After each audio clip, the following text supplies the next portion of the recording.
আর এমন কঠিন সময় আসবে যে সময়ে কিন্তু সাড়া দিতে চাইলেও সাড়া দিতে পারবে না, কারণ পরিস্থিতিটা এমন জায়গায় তৈরি হয়েছে। একই পরিবারে ছেলে ভোটার, বাপ বিদেশি, দাদু বিদেশি, বাবরে বাহ, গাছের গোড়া নেই গাছের ডগ হয়ে গেল, গাছের ফল হয়ে গেল। আজকে এই যে নির্বাচন কমিশন যেটা করেছে, এটা শুধুমাত্র আমার মনে হয়েছে বাচ্চাদের খেলনা যেমন হয় ওই বাচ্চাদের ছেলে খেলার মতন জিনিস করেছে, কারণ এদের প্রতি কোনোটাই ভরসা নেই এরা যে কালকে কি সিদ্ধান্ত নেবে, কারণ এদের গুরুদেবরা যা বলবে এরা তো তাই করবে, আর সেটাই তো তাই করছে। কারণ যদি সংবিধান অনুযায়ী কাজ করত তাহলে আগে মানুষের অধিকারের প্রতি আপনার নির্বাচন কমিশন আগে ভাবনা চিন্তা করত, তারপরে নেতা নির্বাচনের ভাবনা চিন্তা করত। এখন তো সব রাজনৈতিক দলরাই নেতা নির্বাচনের ভাবনা চিন্তা করছে, সাধারণ মানুষকে ডুবিয়ে ফেলো আর মেরে ফেলার ভাবনা চিন্তা সবার রয়েছে। কারণ তারা মরবে কি বাঁচবে, অধিকার পাবে কি পাবে না আমাদের দেখার দরকার নেই, আমাদের চেয়ারটা পেয়ে গেলেই হলো। দেশের মানুষ যে ৬০ লক্ষ মানুষের নাম বাদ গেছে, এটা একটা দেশের অধিকারকে ফিরিয়ে নেওয়ার ধর্মঘট। এই ৬০ লক্ষ মানুষের নাম বাদ দেওয়া মানে তাদের ভোটাধিকার কেড়ে নেওয়া নয়, দেশের সংবিধানকে বিকৃতি করা। ধর্মঘট হবে, অনেক লোক ভাবছে যে আমাদের সবার নাম বাদ দিয়েছে, প্রচুর লোকের নাম, সবার যা হবে আমারও তাই হবে। ওসব ধর্মঘট ওসব এতে গুরুত্ব না দিয়ে আমি আমার কাজ, কি বলবেন? প্রবাদ বাক্যে আছে বাঙালিদের, ভাবিয়া করিও কাজ, করিয়া ভাবিও না। মানে এখন যদি কেউ মনে করে যে আমাদের নাম তো লিস্টে উঠে গেছে, আমাদের আর টেনশন নাই, তো আমার একটা প্রশ্ন ওই সমস্ত মানুষদের যে বর্তমানে বার করেছে নির্বাচন কমিশন, এই লিস্টটা কি সম্পূর্ণ শুদ্ধ? তাহলে আমরা লক্ষ্য করে দেখেছি যেখানে একজন লোকের মানে সে স্বামী হয়েছে কতজন স্ত্রী তার ঠিক নাই, আবার কোথাও দেখেছি তার নামের কাছে dot dot dot Chatterjee, dot dot dot Chatterjee. আজ থেকে যদি ফের 25 বছর পরে ফের যদি কোনো সরকার এসে বলে এসআইআর করব, তখন এই ডট ডট ডট চ্যাটার্জি কি নামের আপনার ম্যাপিং করবে?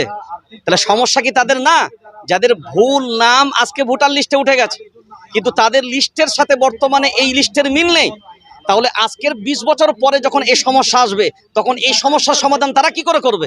তাহলে সমস্যা শুধু যাদের বাদ পড়েছে তারা নয়, সমস্যা যাদের 60 লক্ষ নাম এখনো পর্যন্ত বিচারাধীন তাদের নয়, যাদের উঠেছে সমস্যা তাদেরও, কারণ এদের প্রতি কোনোটাই ভরসা নেই এরা যে কালকে কি সিদ্ধান্ত নেবে, কারণ এদের গুরুদেবরা যা বলবে এরা তো তাই করবে, আর সেটাই তো তাই করছে।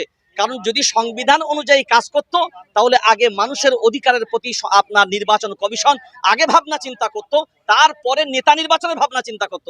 এখন তো সব রাজনৈতিক দলরাই নেতা নির্বাচনের ভাবনা চিন্তা করছে, সাধারণ মানুষকে ডুবিয়ে ফেলো আর মেরে ফেলার ভাবনা চিন্তা সবার রয়েছে। কারণ তারা মরবে কি বাঁচবে, অধিকার পাবে কি পাবে না আমাদের দেখার দরকার নেই, আমাদের চেয়ারটা পেয়ে গেলেই হলো। নির্বাচনের দিন ঘোষণা হয়ে গেছে, এর মধ্যে কি মনে হয় যে রাজনৈতিক যারা দল আছে তারা আপনাদের সঙ্গে সাথ দেবে? এখন যারা সাথ দেবে না, যারা এর বিরোধ করবে, তাহলে বুঝে নিতে হবে এই 60 লক্ষ মানুষের বিরুদ্ধে তারা আছে, এই বাংলার দ্বিচারিতার পক্ষে তারা আছে, বাংলার দ্বিচারিতার বিরুদ্ধে তারা নেই। যারা আজকে এই 60 লক্ষ মানুষ যাদেরকে অন্ধকারে ঠেলে দেওয়া হয়েছে তাদের ভাবনা যারা ভাবে না, তাহলে প্রকৃত বুঝতে পারা যাচ্ছে যে তাহলে প্রকৃত ভোটারদের ভাবনা তারা ভাবে না, দেশের নাগরিকের ভাবনা তারা ভাবে না। কারণ একটা পরিবারে এত সুকৌশলে কাজটা করেছে, মানে একই পরিবারে ছেলে ভোটার, বাপ বিদেশি, দাদু বিদেশি, বাবরে বাহ, গাছের গোড়া নেই গাছের ডগ হয়ে গেল, গাছের ফল হয়ে গেল। আজকে এই যে নির্বাচন কমিশন যেটা করেছে, এটা শুধুমাত্র আমার মনে হয়েছে বাচ্চাদের খেলনা যেমন হয় ওই বাচ্চাদের ছেলে খেলার মতন জিনিস করেছে।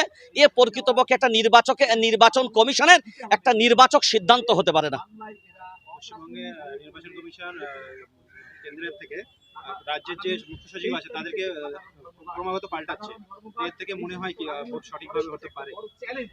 দেখেন, আমরা তো শুধু মুখ্য নির্বাচন আপনার যারা কমিশন আপনার পশ্চিমবাংলার, আমি তো দেখছি উপর থেকে নিচে পর্যন্ত প্রশাসনিক মহল থেকে তারা কি এটাই বলতে চাচ্ছে যে বাংলায় তাহলে এতদিন পর্যন্ত আইনের রাজ ছিল না? তারা কি এটাই প্রমাণ করতে চাচ্ছে? বাংলার প্রশাসন, আমরা মনে করি অন্যান্য রাজ্যের থেকে আমাদের বাংলার প্রশাসনের প্রতি আমাদের অগাধ বিশ্বাস ভরসা ছিল, কারণ আমরা জানি অন্যান্য রাজ্যের, আমরা তো ভারতবর্ষের বহু রাজ্য ঘুরি, যে নির্যাতনের শিকার ভিন্ন ভিন্ন রাজ্যে হয়, বাঙালিদের উপর নির্যাতন কারা করেছে? বাঙালি নির্যাতিত হয়েছে কোন রাজ্যে? বাঙালি নিধন হয়েছে কোন রাজ্যে? তারা যারা বাঙালির দুশ্মন, যারা বাংলার মানুষের দুশ্মন, আজকে তাদেরকেই যারা আপন করে এই বাংলার ক্ষমতার জায়গায় আইনের জায়গায় বসাচ্ছে, তার চক্রান্তটা কিন্তু বাংলার মানুষের বোঝা দরকার। এই চক্রান্তর বেড়া যারা যদি বাংলার মানুষ পা দিয়ে দেয়, তাহলে কিন্তু আজকে বাংলা ধ্বংস হতে চলেছে। কারণ এদের চক্রান্ত বাঙালি শুধু নয়, বাংলা দখল করা এবং বাঙালি নিধন করা। এই চক্রান্ত যদি এখন বাংলার মানুষ যদি সাড়া না দেয়, এর থেকে আর এমন কঠিন সময় আসবে যে সময়ে কিন্তু সাড়া দিতে চাইলেও সাড়া দিতে পারবে না। কারণ পরিস্থিতিটা এমন জায়গায় তৈরি হয়েছে, ওই চোর বাড়িতে চুরি করতে ঢুকেছে, তো চুরি করে যখন পালাচ্ছে বাড়ির মালিক ধরেছে, এই বেটা চুরি করে যাচ্ছিস কেন? সে বলছে তুই যে বাড়ির মালিক আর এই সম্পদের মালিক তুই প্রমাণ দে। চোর চুরি করছে, তাকে ধরাটা আজকে অপরাধ, কারণ প্রমাণ বাড়ির মালিককে দিতে হবে।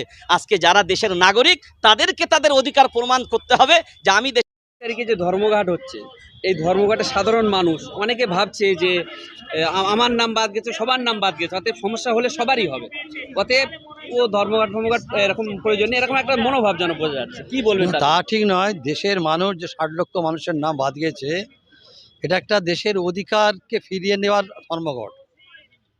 এই 60 লক্ষ মানুষের নাম বাদ দেওয়া মানে তাদের ভোটাধিকার কেড়ে নেওয়া নয়, দেশের সংবিধানকে বিকৃতি করা, দেশের গণতন্ত্রকে ধ্বংস করা। এই সাংবিধানিক অধিকার, গণতান্ত্রিক অধিকার যেটা তাদের পূর্বপুরুষ থেকে পেয়ে আসছে, সেই জায়গাটাই কারণে বিনা অজুহাত একটা রাজনৈতিক দল তাদের মত চরিতার্থ করার জন্য সুপরিকল্পিতভাবে এই দেশের মধ্যে বিভিন্ন সম্প্রদায়ের বিভাজন তৈরি করার চেষ্টা করছে। দেশের কলকারখানা নেই, শিক্ষা প্রতিষ্ঠান নেই, চাকরি বাকরি নেই, বেকার ছেলে মেয়েদের কর্মসংস্থান নেই, সেইগুলোকে কনভার্ট করার জন্য, তাদের মুডটাকে ঘুরিয়ে দেওয়ার জন্য, তাদের অধিকার কি নাগরিকত্ব অধিকার নিয়ে প্রশ্ন তুলে দিয়েছে। তা সাধারণ মানুষ তাদের দাবি থেকে সরে দিয়ে, তাদের বেঁচে থাকার লড়াই থেকে সরে গিয়ে তাদের অধিকার লড়াই পথে নামবে। এটা একটা সুপরিকল্পিত পরিকল্পনা। এর বিরুদ্ধে যে আমাদের ধর্মঘট, এই ধর্মঘটে আমরা সব মানুষকে আহ্বান করছি, সজাগ করে তুলছি। এটা কোনো সম্প্রদায়কে বাঁচাবার লড়াই নয়, এটা কোনো ধর্মকে বাঁচানোর লড়াই নয়, এটা দেশকে বাঁচানোর লড়াই, এটা গণতন্ত্রকে বাঁচানোর লড়াই, সংবিধানকে বাঁচানোর লড়াই। তাই এই লড়াইয়ে সব ধর্মের, সব বর্ণের, সব রাজনৈতিক দলের যাদেরকে আবেদন করব, রাজনীতি করা আমাদের একমাত্র সাম্প্রদায়িকতা বিষ ছড়াতে চাইছে, যারা মন্দির মসজিদে আছে তার বিরুদ্ধে রাজনীতি ক্ষমতা প্রয়োগ করুন, তাদের ভোটাধিকার প্রবেশ করুন। বাকি আপনারা যাকে ইচ্ছা যার যাকে পছন্দ ছাবেন, কিন্তু আপনি বাঁচলে তবে তো ভোট দেবেন, আপনার অধিকার থাকলে তবে তো দল করবেন। তাই সব রাজনৈতিক দলের কাছে আহ্বান করব, আমাদের এই ধর্মঘটে আপনারা সামিল হন। সারা বাংলার বুকে একটা নতুন দৃষ্টান্ত তৈরি হোক। স্বাধীনতার পর কখনো ভারতবর্ষের মানুষ এত অস্থিরতার মধ্যে পড়েনি।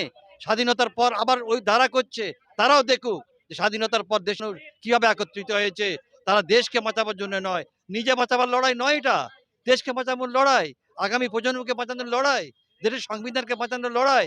তাই আমরা আজকে বিভিন্ন সংগঠন একত্রিতভাবে ডাক দিয়েছি। এই সমস্ত সংগঠন যৌথভাবে রাজ্যের সব মানুষের কাছে আবেদন করছি, আপনারা ওই দিন সামিল হয়ে তীব্র প্রতিবাদ করুন।